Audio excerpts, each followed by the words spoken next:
En lo alto de una montaña congelada, a más de 6.700 metros de altura, fueron encontrados los cuerpos de 3 niños. No murieron por accidente, no se perdieron, no fueron víctimas del clima, fueron llevados allí. Fueron preparados, fueron drogados y fueron abandonados para morir. Durante más de 500 años permanecieron congelados en la cima del volcán Llullayaco, en la cordillera de los Andes. El frío los preservó casi intactos. Cuando los arqueólogos los encontraron en 1999, parecían dormidos. Fueron víctimas de un ritual de sacrificio humano practicado por el Imperio Inca. Hoy los conocemos como los niños de Llullayaco, y su historia obliga a enfrentar una realidad incómoda. Las civilizaciones antiguas no solo construían templos y caminos impresionantes, también sacrificaban personas, y no como un acto aislado, sino como parte estructural de su sistema religioso. El ritual se llamaba Capacocha.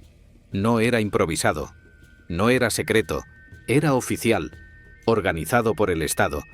Los niños eran seleccionados en distintas regiones del imperio. No eran prisioneros de guerra, no eran delincuentes, eran niños considerados perfectos, físicamente sanos, sin defectos visibles. En muchos casos, hijos de familias consideradas importantes. Eran elegidos porque representaban pureza, y esa pureza era lo que se ofrecía a los dioses. El proceso no ocurría en un solo día, podía durar meses. Los análisis científicos del cabello de la llamada doncella, la niña mayor encontrada en Llullayaco, revelaron algo claro. Durante el último año de su vida, su dieta cambió. Pasó de alimentos comunes a alimentos de élite, maíz de mejor calidad, carne, productos reservados normalmente para clases altas. También aumentó progresivamente el consumo de coca y alcohol. No fue casualidad, fue preparación. La coca no era solo una planta ritual. Tiene efectos estimulantes y anestésicos. El alcohol, en grandes cantidades, deprime el sistema nervioso. Ambos reducen la ansiedad. Ambos alteran la percepción. En los últimos meses de su vida, esta niña fue químicamente preparada para lo que iba a ocurrir. El día final, los niños fueron llevados a lo alto de la montaña. El ascenso no era simbólico, era físico, exhaustivo, peligroso. Allí, en el frío extremo, fueron vestidos con ropas ceremoniales, colocados cuidadosamente y abandonados. No hay evidencia de violencia visible. Pero eso no significa que no fuera brutal. La muerte por hipotermia implica pérdida progresiva de conciencia, confusión, desorientación. Finalmente, paro cardíaco.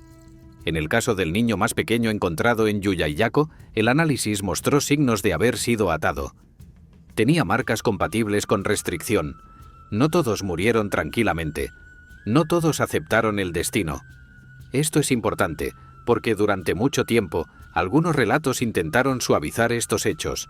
Intentaron describirlos como honores, como ascensos espirituales. Pero desde un punto de vista objetivo, eran sacrificios humanos, pequeños sacrificados como ofrendas religiosas, y los incas no fueron los únicos. En la antigua México, la civilización mexica practicaba sacrificios masivos en ceremonias públicas. En ciertas culturas fenicias del Mediterráneo existen evidencias arqueológicas de sacrificios infantiles en santuarios. En la antigua China se han encontrado entierros donde sirvientes eran ejecutados para acompañar a gobernantes muertos. En múltiples regiones del mundo, el sacrificio humano fue una práctica documentada. No fue universal, pero tampoco fue excepcional. ¿Por qué? Porque el sacrificio humano responde a una lógica específica. Cuando una sociedad cree que su estabilidad depende directamente de fuerzas sobrenaturales, sea lluvia, cosechas, terremotos, sequías, y esas fuerzas parecen incontrolables, surge una idea poderosa: ofrecer algo valioso a cambio de protección. Y no hay nada más valioso que una vida humana, especialmente una joven, especialmente una considerada pura. Desde la antropología, esto no se interpreta como simple crueldad, se interpreta como una forma extrema de negociación simbólica con el universo, un intento de recuperar control en un mundo incierto. Pero comprender no significa justificar. porque las consecuencias fueron reales.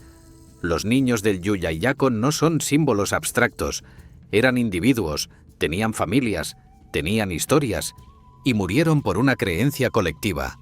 Las sociedades antiguas aceptaron pérdidas humanas en nombre de estructuras más grandes, porque cuando un grupo cree que su causa es absoluta, puede justificar acciones que, desde fuera, parecen impensables.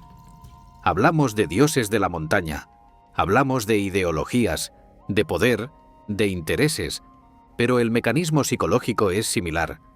Un sistema que se considera más importante que el individuo. Eso es lo que hace que la historia de los niños de Yuyayaco sea tan incómoda. No es solo arqueología, es un espejo, porque revela hasta qué punto una narrativa compartida puede normalizar lo que, desde otra perspectiva, es inaceptable. En el Imperio Inca, nadie veía la capacocha como un crimen. Era parte del orden del mundo, y cuando una sociedad entera comparte una visión, esa visión se convierte en realidad operativa. Define lo correcto, define lo necesario, define lo inevitable. Lo más impactante del descubrimiento en Yuyayaco no fue solo la conservación de los cuerpos, fue la evidencia científica que permitió reconstruir el proceso completo. Los análisis de ADN confirmaron que no eran familiares entre sí. Venían de distintas regiones. El estudio de sus dientes mostró cambios en la alimentación. El análisis químico del cabello reveló la cronología exacta del aumento de coca y alcohol. La arqueología moderna no trabaja con suposiciones, trabaja con datos, y los datos son claros. Fueron seleccionados, fueron preparados, fueron sacrificados. Hoy sus cuerpos se conservan en museos en condiciones controladas. Ya no están en la montaña, pero siguen generando preguntas, no sobre si ocurrió, eso está demostrado, sino sobre por qué las sociedades pueden llegar a considerar aceptable algo así. La respuesta no es simple, pero hay un patrón.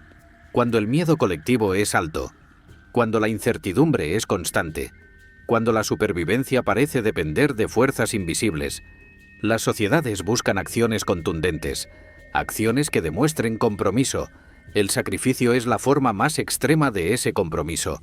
Los incas creían que las montañas eran entidades vivas, que podían castigar o proteger, que exigían reciprocidad, y en ese sistema, ofrecer niños era visto como una inversión espiritual. Desde fuera parece horror, desde dentro parecía necesidad. Eso no reduce la gravedad, pero ayuda a entender el mecanismo, y entender el mecanismo es esencial. La historia de los niños de Yuyayaco no es una historia romántica, es una historia dura, incómoda, pero necesaria de comprender, porque nos recuerda algo fundamental. La civilización no siempre es sinónimo de compasión. Las sociedades complejas pueden producir arte extraordinario, y al mismo tiempo, prácticas brutales, y tal vez el verdadero valor de estos descubrimientos es la advertencia silenciosa que contienen, que las creencias colectivas tienen poder real, que las narrativas pueden moldear acciones extremas y que el progreso no es automático, se construye, se cuestiona, se protege.